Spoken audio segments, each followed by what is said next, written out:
సప్తశృంగి మాత. ఈ పేరు వింటేనే చాలా అందంగా ఉంది కదండి. అమ్మవారు కూడా అంతే అందంగా ఉన్నారనమాట.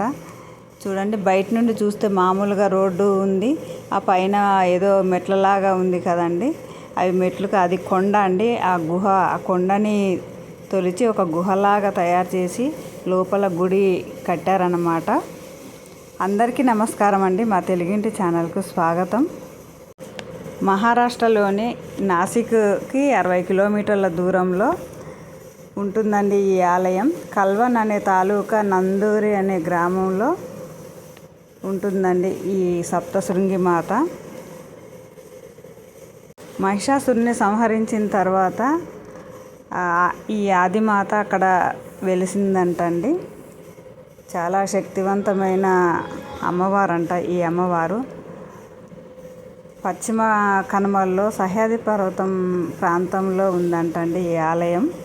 ఈ ఆలయం చెప్పగానే చూద్దామని వెళ్ళాము. ఇక్కడ రూపే ద్వారా వెళ్ళాలండి. రూపే అంటే మేము ఏదో పైనుండి వెళ్ళాలనుకున్నాం, కానీ ట్రైన్ లాగా ఉందండి ఇక్కడ. ఆ ట్రైన్ ఎక్కి కూర్చొని వెళ్ళాము. వెళ్తుంటే కూడా అన్ని కొండలు పైనుండి వెళ్ళామన్నమాట. ఒక గుహలాగా ఆ గుహలో నుండి వెళ్ళినట్టే ఉంది మేము వెళ్తూ ఉంటే.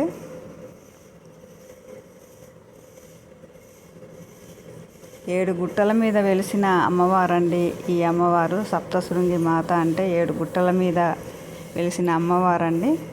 18 భుజాలు కలిగిన అమ్మవారంటండి ఈ అమ్మవారు. లోపలికి వచ్చాము దర్శనం చేసుకోవడానికి. ఇక్కడ త్రిశూలం ఉంటుందండి అమ్మవారికి ఎదురుగా. అందరూ ఆ త్రిశూలానికి మొక్కులు చెల్లించుకుంటారు. కింద ఏమో షాపింగ్ కాంప్లెక్స్ లాగా ఉంటుందండి. ప్రసాదాలు కౌంటరు చాలా పెద్దగా ఉంటుంది. అన్నీ ఉంటాయండి.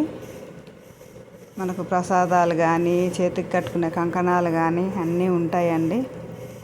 ఈ అమ్మవారిని చూస్తున్నంతసేపు ఒక శక్తిమాతను చూసినట్టే ఉందండి. దేశంలోనే 51 శక్తిపీఠంలో ఇది ప్రముఖమైన ఆలయం అండి ఈ ఆలయం. మీరు కూడా వెళ్ళినప్పుడు తప్పకుండా దర్శించుకోండి ఈ అమ్మవారిని.